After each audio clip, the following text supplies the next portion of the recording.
Good morning. I apologise for the short delay. I had a couple of people wanting proxy votes. So, good morning and welcome to Mount Vernon Unitarian Church. My name is Jan Speakman and I'm a member of this congregation. Our church is offering our Sunday services both in person and virtually. And whether you are in the chapel or joining us from home, you are welcome. We gather to recommit ourselves to the mission of the church, to support one another in our spiritual journeys, to work for justice, to care for the earth, and to build the common good. It is great to be together. This morning we welcome Rev Kris Cervantes. Sorry, this is reflecting everything. Kris Cervantes, a lifelong UU and native Texan, moved to the DMV in July of 2023 after serving as a UU minister for 9 years in 2 congregations in Texas. She currently attends All Souls Church in DC, where she is active in music ministries as well as part of the pastoral care volunteer team. Kris will start a chaplain residency at MedStar Washington Hospital Centre in July. She lives in an Arlington apartment with her husband Robert, a weenie dog Wolfgang and cat Mike, as well as lots of books and cat hair. She has 2 sons in their 20s who live in Texas with their delightful girlfriends. And in her spare time, Kris reads, well, everything, and paints, sings, talks to her plants, and drinks far too much coffee with friends. Welcome, Kris.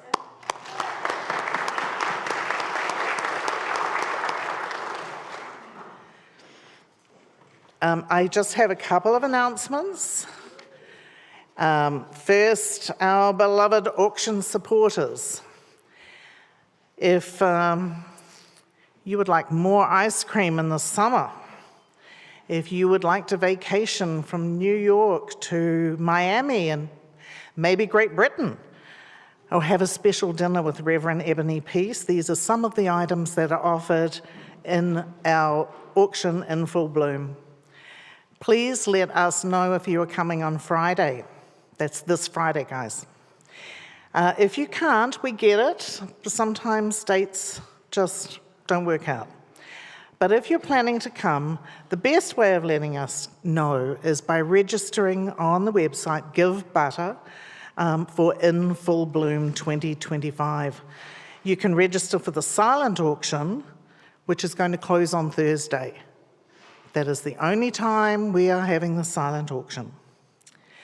And also you can register for the evening festivities on Friday for the raffles and the live auction.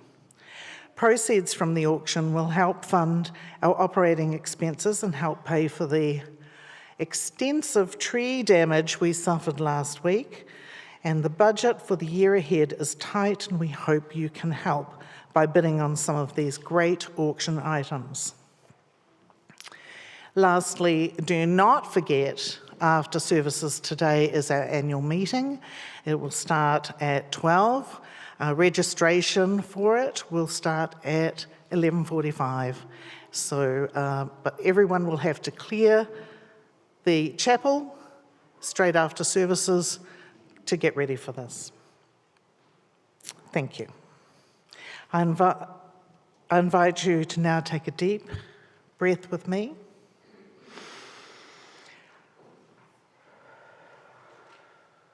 As we enter into this time of worship.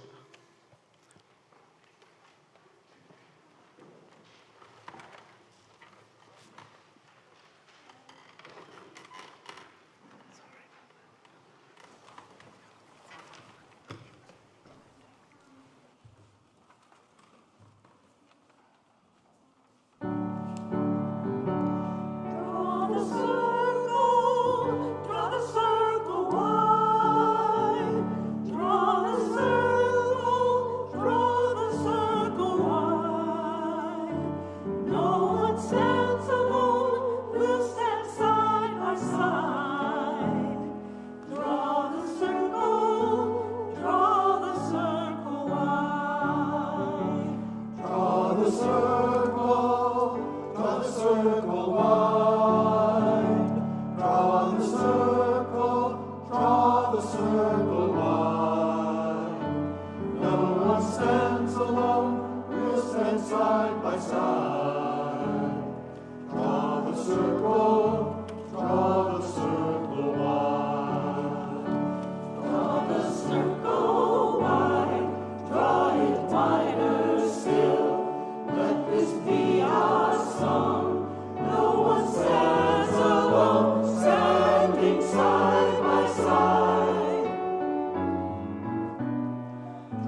Good morning. Thank you so much for welcoming me into your beautiful congregation and church. This morning, I'd like to share our chalice lighting. We light this chalice to remember those who have been murdered for being who they are, those who face violence on a daily basis, those who have lost loved ones, and those who worry for loved ones. May we come to a time when we cease to shame children and adults around gender roles and expression, when we allow for freedom and exploration of identity and expression. And may we come to a world that operates from love instead of fear, especially when things are difficult and confusing. May all of us who live with the threat of violence, erasure, and silencing find our voices, our strength, our community, our hope and safety within this loving community and beyond.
remain standing.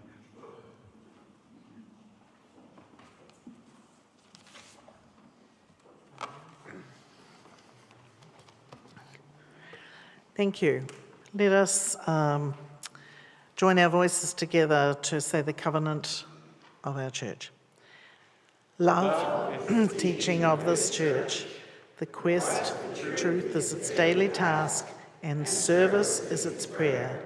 To seek peace, to seek knowledge and freedom, to serve life and community, to the end that all souls shall grow in harmony. This is our covenant with each and with all. Be seated. Thank you. We'll have Mark come up and give us a testimonial.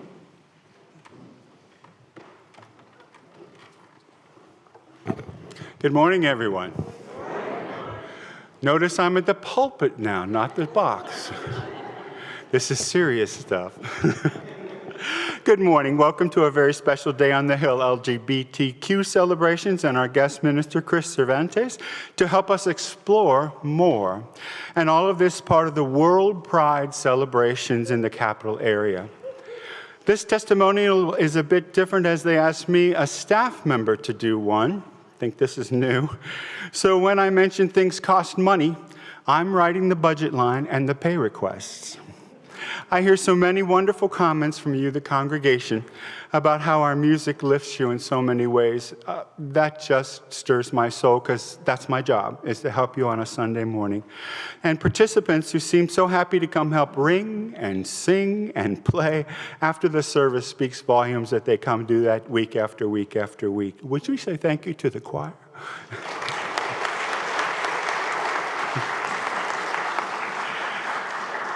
Now let's chat briefly about the cost of our wonderful music program here at MVUC.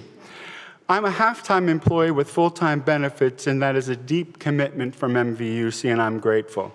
Though we welcome Alfonso on piano with us to do Music Sunday next week. Music Sunday next week. Rhea, though off for paperwork right now, and we're all praying that they don't pull any more Chinese student visas, is well paid for her time, and she should be. She's top-notch. Matthew, we appreciate your time here with us also. We are privileged to have a bell choir at our mid-sized church, and more with Laura Saylor, our personal music arranger and director. If you're buying bell music, it says this is for 6 to 8 ringers, or this is for 12 to 14 ringers. She can take the piece that's 12 to 14 ringers and make it fit our 8. So she's very great, and then direct also. And our volunteers who come practice every Wednesday before choir. I'd like to thank Rob Dickinson and Jan McPherson for gifting acrylic music risers to our ringers so they can see their music. Once again, if I may, that's a simple little thing of acrylic, but it was $1,000, so we take money. The bells will need a little bit of refurbishing because they were old when they were gifted to us, and we've used them several years, and that'll be about $2,000 to $3,000 to get them back in top-notch shape. These are just numbers, so you know. Children's choir, there's money set aside, about $5,000 to hire. I look for a wonderful candidate, such as started our program, Holly Santillo. My ear is open if you have suggestions. Adult choir, these folks are dedicated truly. Most UU churches, the choir sings one anthem twice a month. We do 6 to 8 anthems a month. These are my racehorses. With 15 in the loft, they can sing a 6-part harmony. It's just amazing. We really do wish more members, as health has truly diminished our ranks, but it's a high bar to pass. We'd like to welcome Ian Rambo, Paula Craig, and Becky Brandt to the choir this year.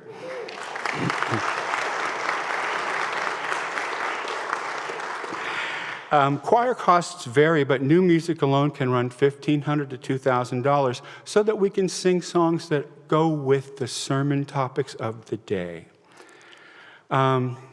Let's see. Oh, the Pochos. A family team of Pochos who play multiple instruments and play nearly every Sunday as a gift to the church. We'd like to thank Eric and Georgia for that gift that they give. They're on vacation this week or they would be playing with us. Next category is sort of interesting. We have so many wonderful players and singers and instruments and directors in the church. Yet sometimes we stretch even further. Christmas Eve, we hired 4 singers for the choir because we had several people traveling. That cost was $1,000. Thank you to Tony Morris and Gail Kropp who helped us with that. From instruments to singers and players, we run about $2,000 a year in guest artists, people to come in and just really play and do an amazing job. We appreciate that. Not on the payroll, but amazing is Marty Beretic. Please stand. He organizes the Hum and Strum group, which I heard just got invited to once-a-month performances at Palm Springs. Is that true? Under negotiation. And Tom Griffin for the Windmill Chorus. Tom, Windmill Jazz Collective. Concerts. I have always undertaken concerts here as my gift to the church, not a paid part of my job. I feel it is great to bring music and entertainment to our congregation, but a great excuse to bring others to our hill to watch. Now watch out for our military band members who are playing here on Saturday, June 28th. First, All Music Sunday is next week, 9:45, because the bells ring first. Be there. As a congregation, you have been so supportive to me for about 18 years.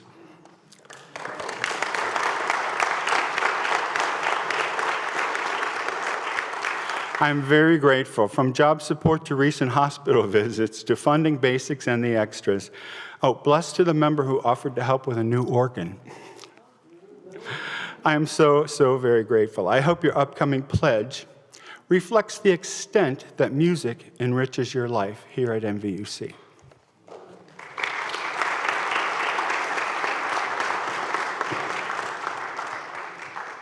Thank you, Mark. It is now time for the morning offering. Mount Vernon Unitarian Church continues to share the plate with committed organisations that you, our members, have chosen. During the month of June, our offering is shared with Rising Hope Mission Church. Rising Hope Mission Church is more than a hypothermia shelter on winter nights, and more than just a church on Sundays. Volunteers and staff serve hot lunches several days a week, year-round, to homeless, low-income people in the Hybla Valley area. Twice a week they run community food banks, and in the warmer months, a weekly fresh produce distribution. People are welcome to sit in the dining room and use the restrooms and water fountain during church office hours, and the congregation's membership is drawn in a large part from its clientele. Because Rising Hope welcomes people for daytime respite, the church office is able to provide other services that are difficult to find for homeless people. Excuse me. Limited mail receiving services, phone messages, and limited phone use for those who do not have a cell phone. These services lead to a long list of benefits for clients who need them. It gives clients a street address for mail concerning SNAP benefits, Medicare, Social Security, bank statements, bills, paychecks, and other matters of daily life. Rising Hope's street address is accepted by the Department of Elections for voter registration and by the Department of Motor Vehicles as one form of proof for Virginia residency. This allows clients to register to vote and to obtain or replace state photo IDs and driver's licenses. Having an ID, Social Security card, and official mail that has a street address means that clients can apply for housing, medical insurance, SNAP benefits, open or access a bank account, and look for employment. Being reachable by a telephone means they can keep in contact with social service workers who are helping them with that work, the housing, and psychological issues. I invite this gathered community to offer whatever you are most comfortable with in spirit and financial generosity to Rising Hope Mission Church and for the mission of our church community. Will the ushers please come forward at this time?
For our meditation this morning, I offer a writing by the Reverend Elizabeth Ketchum.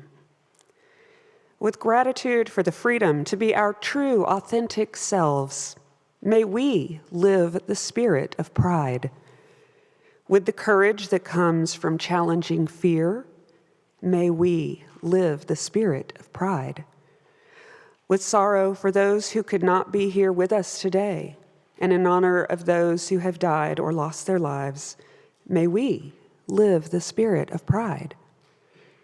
With grief for those whose pain was unbearable and who left us too soon, may we live the spirit of pride. Looking ahead to justice still withheld, may we live the spirit of pride. With the confidence that a sense of community banishes isolation and loneliness, may we live the spirit of pride. With the rainbow flag flying high, a sense of beloved community among us, and the joy that comes from making new connections, may we live the spirit of pride. Amen. I invite you in the time coming to come forward and silently light a candle for the joys and sorrows you carry in your heart this morning.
Would you join us in singing our children out to class? The words are in your order of service. Oh, this is the one we hold you in our love as you go, as you go. May your heart be at peace as you go to worship the spark of your precious light.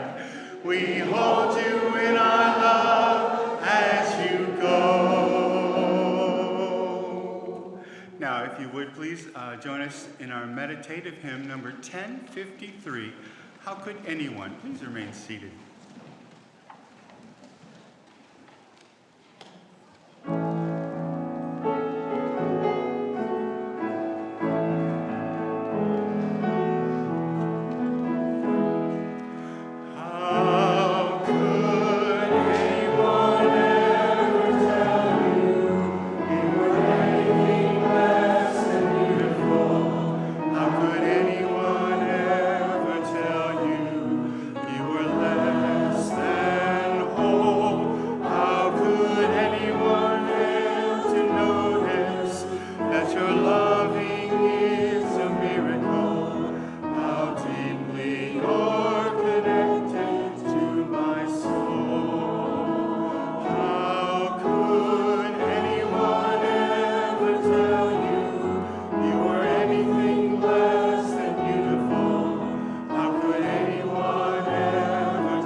I'm singing today for my brother Bill, who passed away a year ago today, who taught me to sing and to harmonize.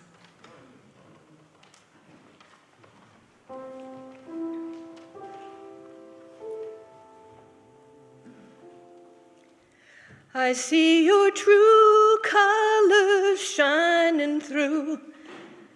I see your true colors, and that's why I love you. So don't be afraid to let it show. Your true colors are beautiful like a rainbow.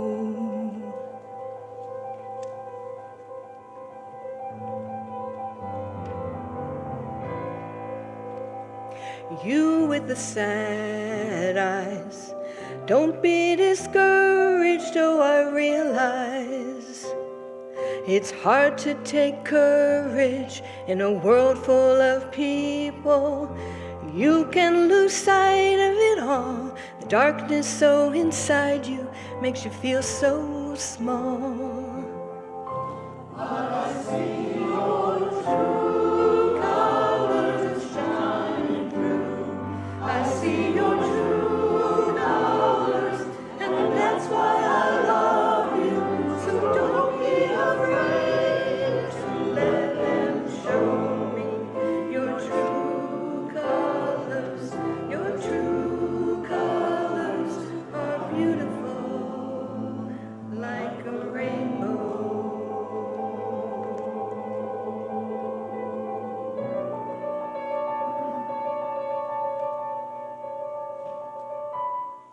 Show me a sign then.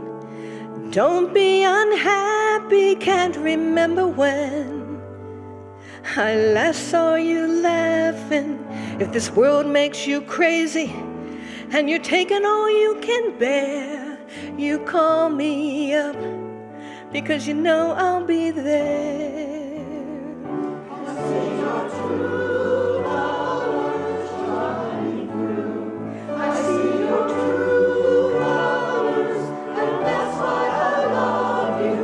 So don't be afraid to let it show.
Thank you to the choir.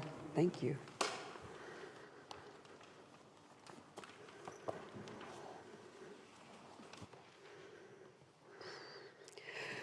Well, good morning again and happy Pride.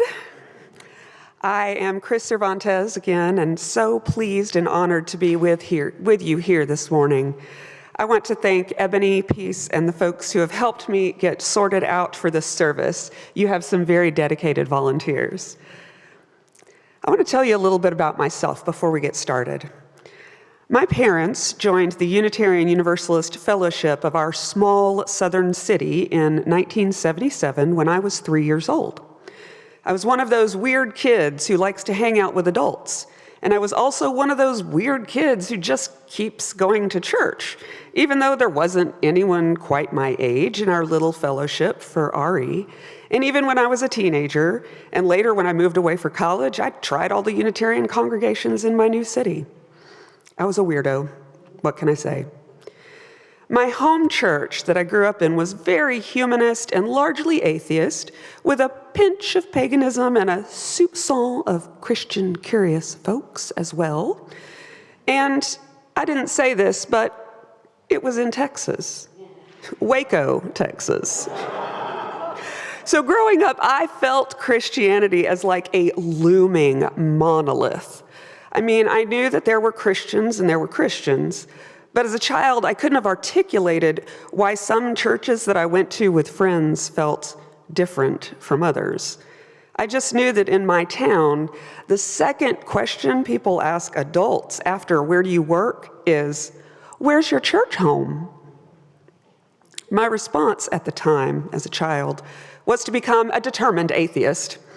And I did read the Bible front to back-ish, skipped all those begats, to make sure that I didn't agree with it at age 13. I don't recommend reading the Bible on your own at the age of 13. You're not really prepared for it. And because I am, in fact, the spiritual forerunner and true patronus of Hermione Granger, I was not shy about telling people about my atheism. Teachers, classmates, random strangers. Needless to say, the strategy was not always well received, so this all colored my perceptions of Christianity growing up. I didn't decide to pursue Unitarian Universalist ministry until much later, when I'd been softened by time and my life experiences into what I consider a more generous agnosticism. I started seminary at a liberal Christian divinity school when I was 40 years old in January of 2015. I came bearing the determination to dig into our Judeo-Christian heritage, and I came bearing the determination to be open to it and to learning it offered. And what I found was a rich and deep mythology, which is ours to speak, to claim, to reckon with and reject, to learn from and cherish. Christianity is the water we swim in, not just here in America, but throughout the world in many ways. It's not just that we Americans get Christmas Day off, whether we're Christian or not. It's the global Gregorian calendar. As an adult, I am much better able to articulate the difference between Christians and Christians. And I also, after all this education, feel completely qualified to do so out loud. So because it is Pride, and today is its big kickoff, what I'd like to share with you today are some ways that Jewish and Christian holy stories already embrace the holy diversity of human gender and sexuality, where they address it at all. I'll also share some ways that I like to queer the text, to speak holy truths in new ways. And my last note before I begin, I use she, her pronouns for God. Because first of all, balance. And also because when I began doing this, when I entered seminary, relating to God as she, her transformed the way I related to the sacred texts. The only time that I use the traditional masculine pronouns for God is when I'm directly quoting either a normative translation or another writer. I've also been known to use they, them, and God, God's self pronouns for God, but that's a whole different digression.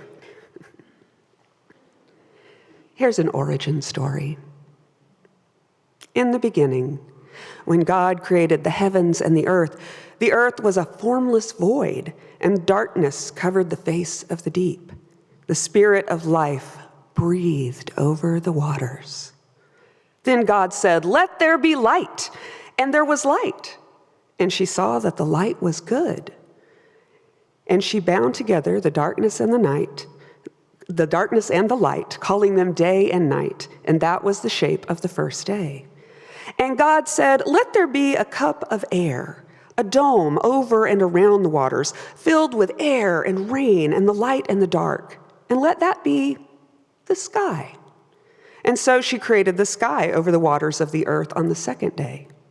And on the third day, God said, "Water, come here and go there, and let the earth heave upward and strive toward the sky, so that the dry lands and the deep seas might both become." She looked at this and was pleased, but the dry lands and the deep seas were barren. And so God said, "Let the earth put forth vegetation, plants yielding seed, fruit trees of every kind."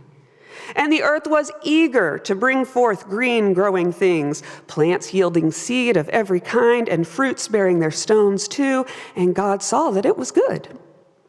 On the fourth day of her creation, God said, "Where are the signs for seasons and for days and years? Let them be created." And God shaped in her hands and with her yearning 2 great lights, the sun and the moon. And she cast the stars across the night sky. And all of these were set in patterns and motions to guide the growing plants and the ebbing and flowing waters and the spinning dance of the earth in her circuit. Oh, but the earth still looked incomplete. God pondered and then said, "Let the waters bring forth swarms of living creatures, and let birds fly above the earth within the dome of the sky." And so came to be the great sea monsters, and all the living creatures which teem in the oceans, and every winged creature soaring of every kind. God blessed the creatures and said to them tenderly, "Be fruitful and multiply. Fill the waters and the earth with the joy of your living." And that was the 5th day. On the 6th day, God said, "Let there be even more breathing creatures of every kind living upon the earth, cattle and creeping things, and wild animals of every shape and size." And God saw the animals in their vast multiplicity, their beautiful colors and shapes and frailties and strengths, and she saw that it was good.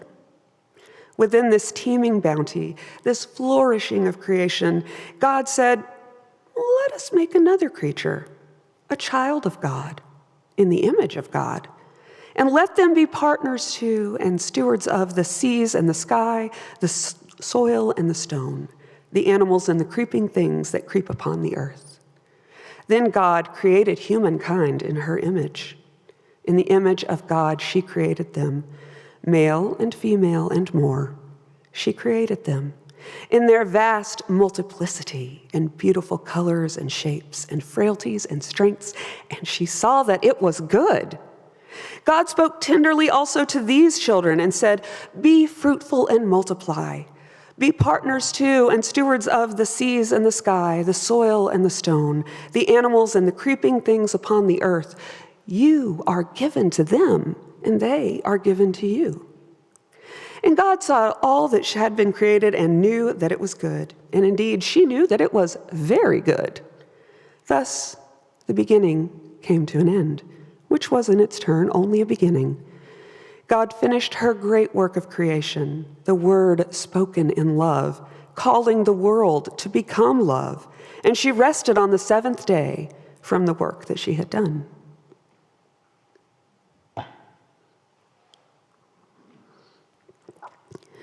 Now let me tell you about the ways in which a story can mete out death. In the beginning, God created humankind, mankind, in his image. In the image of God, he created them. Male and female, he created them. God created them male and female, don't you know? And the male had a penis, and the female had a vagina.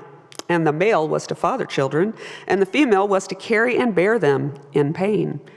God creates things in twos. Everyone knows that. Day and night, sun and moon, sky and sea, plants and animals, male and female, 2 by 2, and into the ark with you. It's that simple. God doesn't make mistakes. Let me tell you about the ways in which a story can give out life. In the beginning, God created humankind. In the image of God, she created them male and female and more. She created them in their vast multiplicity and beautiful colors and shapes and frailties and strengths, and she saw that it was good. Because God, if there's a God, created the day and the night and also the morning and the evening, and that perfect cold moment just before the sky begins to pale with the sun, and the long, lingering glow of orange and red and purple and blue just before the sky deepens to black. God created the sun and the moons, and 1,000 suns, and 1,000,000 moons, 1,000,000,000 trillion of them flung across the intricate and unknowable reaches of space and time, patterned and chaotic, bound by the laws of creation and destruction, but dancing within those laws. God created plants and animals, including people, in all their flamboyant, profligate diversity. God made people who are animal and spirit in every color, every shape, every size. God made people from the building blocks of creation, star stuff and molecules and cells, genes and chromosomes expressed in almost infinite variation. XX, XY, a single X, XXY, XYY, XXX, XXYY, XXXX, and XXXXX. Those are the human genome patterns, all of those. God made our souls too, if God made our souls, in infinite variation, and our minds and our emotions, male, female, androgyne, queer, non-gender conforming and gender variant, girls who can impregnate and boys who can have babies. It's all there. God doesn't make mistakes. You're damn right God doesn't make mistakes, because God created humankind in her image, in his image, in their image. Yours and mine. All humans are images of God. As this agnostic likes to say, the God I could love doesn't make mistakes when it comes to creativity, complexity, or diversity, or equity and inclusion. Any God that I could believe in doesn't make mistakes when it comes to love. But there are no transgender people in the Bible, you might hear someone say. There are no men swanning around pretending to be women. There are no women acting like men. There are laws and there are rules, and God wrote the Bible, and the Bible isn't wrong. Men are men, women are women. That's it. Okay, let's play that game. We can talk about Deborah, a prophet who led her people to military victory over their enemies and was followed by the male generals and warriors of her time. We can talk about Adam, which means earth, a creature of earth, whom some Jewish midrash contemplate as a bi-gendered being, with Eve later separated from him to allow for procreation. We could talk about eunuchs. Eunuchs were men who didn't or couldn't have children in the biblical sense. They often served women. They often served kings and queens and emperors. Eunuchs were banned from the assembly of men in the temple by the law. But this is what Isaiah said in chapter 56 of his prophecies. Thus says the Lord, maintain justice and do what is right, for soon my salvation will come and my deliverance will be revealed. Happy is the mortal who does this and the one who holds it fast, who keeps the Sabbath and refrains from doing evil. Do not let the foreigner join to God say, God will surely separate me from his people. And do not let the eunuch say, I am just a dry tree. For thus says God, to the eunuchs who keep my Sabbaths, who choose the things that please God and hold fast my covenant, I will give in my house and within my walls a monument and a name better than sons and daughters. I will give them an everlasting name that shall not be cut off. To be trans is often to choose a new name. To be trans is sometimes also to be told that your name will end with you, that you will not be able to create a legacy, that your name is unworthy of remembrance. But God, love, says something else through the prophet Isaiah. God says, I will give you, yes, you, an everlasting name. You will have a place in my temple and within your home. I'm going to talk quickly about another eunuch. This was in the New Testament, in the book of Acts. The apostle Philip was called by the Spirit of life to the road to Gaza, where he met with an Ethiopian eunuch of very high station. Within his carriage, with his outriders and his attendants, and the eunuch was reading the book of Isaiah. Philip said, "Do you even know what you're reading?" And the eunuch said, "How can I? I'm a eunuch, and I'm denied entry into the temple, though I've studied these words alone, and I would like to know more, but who will teach me?" And Philip stopped and came to sit beside him by the road and taught him. They got into the carriage together and went on, Philip speaking as they went. The carriage came beside a still pool of water, and the eunuch said, "Well, what could stop me from being baptized here and now?" And Philip got out with him and baptized the eunuch in the water. The eunuch did not ask to be changed. The eunuch didn't ask to be healed because he wasn't sick or wrong or damaged. Neither did Philip offer these things. Philip had been with Jesus when Jesus said, "There are eunuchs who have been so from birth, and eunuchs who have been made eunuchs by others, and there are those who have been made eunuchs for the sake of the kingdom of heaven. Let anyone accept this who can." Philip knew that the person with whom he spoke didn't need healing or transformation. He was already whole and already transformed. Jesus was gender variant. If you want to get technical about it, Jesus was the offspring of a woman's body alone. He never married and never had children, which was very queer for the times. He spoke with women and he ate with them, and on the last night of his life, he knelt before the disciples and washed their feet with his own hands, the task of a woman or a slave. When Jesus was resurrected, so changed that none of his disciples even recognized him, Jesus revealed his identity to a woman first, to Mary Magdalene, who was weeping in the garden. Jesus said to them, "Let anyone accept this who can. Let anyone accept this radical, revolutionary, fundamental truth who can, that creation is a many-splendored and many-gendered endeavor, that we are all made in the images of God. Let anyone who can accept that sexual orientation, gender identity, gender expression, who we love, who we are, how we show ourselves to the world. These are not merely matters of instinct versus intellect, one interpretation of Scripture versus another. These are celebrations of the heart, the body, the mind, and the soul. And let us, here today, be the ones who accept these truths and celebrate them.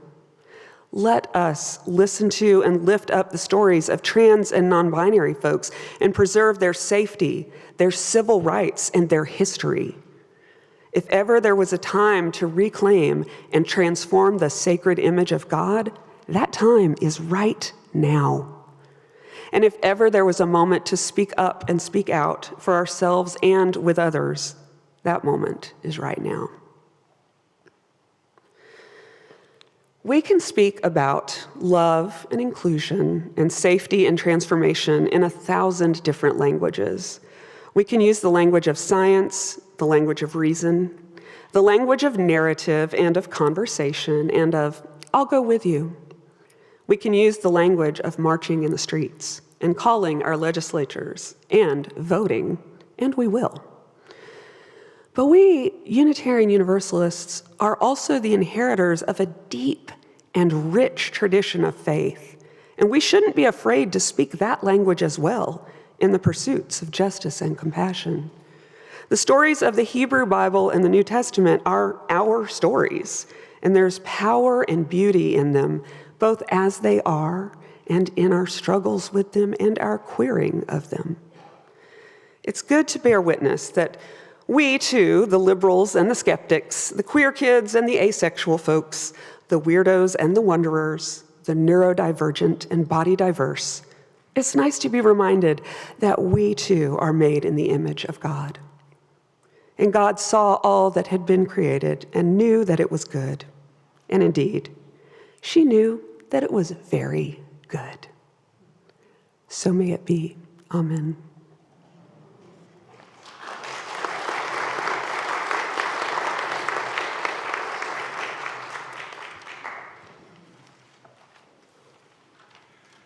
If you would stand as you're willing and able and join us in singing number 131, Love Will Guide Us.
Please join me in saying the words we use each week to extinguish our flame.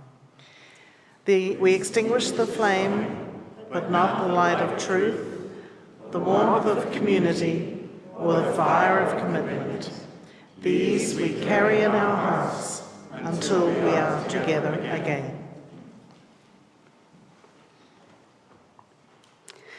Our closing words are a poem by Bob Janice Dillon. Jesus at the Parade.